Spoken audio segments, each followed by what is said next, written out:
A warm welcome for international yachts arriving in Ambon, with Indonesia's political and business elite all out in force to greet them. We are holding Sail Banda to showcase our grand maritime heritage that has international standards. This is our momentum to promote our diverse marine archipelago to the international community.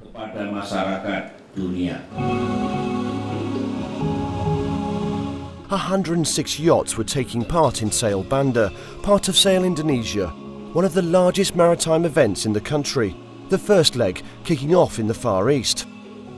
Boats representing 18 countries set sail from Darwin, Australia, through the choppy Banda Sea to the capital of the Moluccas. The 3-month-long race charts a course over 5,000 kilometres, the entire length of the country. We received wonderful welcome. We have been treated like royalty. Everybody was so friendly and helpful, absolutely unbelievable. It has been really great. There was some good entertainment in Darwin before we left. Banda was absolutely superb. Everybody had rose to the occasion. All the locals were full of enthusiasm. In Ambon, organisers pulled out all the stops, not just supporting yachts from America to France, but also local people, with floating hospital ships in harbour providing free medical care. We treated more than 37,000 patients on the Indonesian and US Navy hospital boats. Doctors from Singapore and Australia were all helpful. It's teamwork. It's the biggest ever done since the Republic has been established. All of their places came along to support our healthcare people here. Offshore activities were also matched onshore, with conferences and workshops, the main aim to boost the welfare of the Moluccans. The origins are around sailing between Australia and Indonesia, and yet what we're seeing over this month-long celebration is all these industries, the industrial parts, the export parts, the island community story, all getting a voice in an international forum. Many components to this event and its relation to the sailing and the region. One, of course, is in kind of slang terms, it's a reboot of the Ambon image and the Ambon community after the troubles of a decade ago, because you'll only encourage tourism here by actually having tourists come here and sites. Hungry for primary resources, the Chinese were also looking to develop business interests in the province during the Sail Banda event. I think there are quite a lot of potential collaborations between the two sides, especially this tourism industry. We want to have more this investment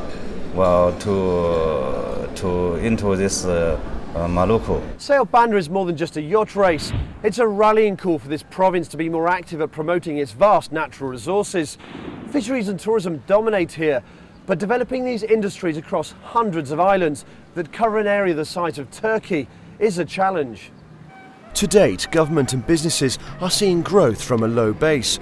The province only receives 5% of Indonesia's 7 million visitors each year. Yet the Banda Islands are world famous for the spice trade, especially nutmeg, once worth its weight in gold. The Moluccas have also been named Indonesia's centre for fisheries, encompassing 600,000 square kilometres of sea. Both underutilised sectors are now being fast-tracked for development. Eastern Indonesia has vulnerabilities which are both environmental, political, social, economic. It also has great resiliences because this area has an amazing history of trade with other regions and of maintaining its own environments. So it's a question of balancing those two areas. We are moving forward to make Ambon and Maluku is the gate of East Indonesia, ready to invite investment for the coming years, mostly on marine and fisheries sector. The potential of capture fisheries in this area is more than 1 million tons per year. Robert Jolanta runs one of the largest tuna processing companies in the Moluccas, and business is booming. Each year his company sells over 1,000 tons of fish for sushi, mainly to the US. Hit by a slump in the dollar, the challenge is now accessing new markets such as Europe. From Ambon we have to send to Surabaya first, then Surabaya to Taiwan. A lot of transit port. That's make a lot of cost, make us more hard to compete. The problems with these small islands is you don't have a mass of a local markets. You're dependent upon the outside, and you don't control anything. You're a price taker. You have no control on what's happening. You're just responding to what's happening. That's why Jolanta and others hope Sail Banda will bring fresh investment in transportation, infrastructure and communication, allowing businesses to be more connected to global trade, a sentiment shared by the government. One of the biggest challenges here is the investor. We hope there will be potential investors who are interested in our huge fish resource. It is very important to manage this properly so that we can increase the Moluccas' economic growth. While the yachts sail off towards Sulawesi and beyond, Moluccans hope that Sail Banda has not just rebooted the province's peaceful image 10 years after ethnic conflict, but also steered them on a course to greater prosperity.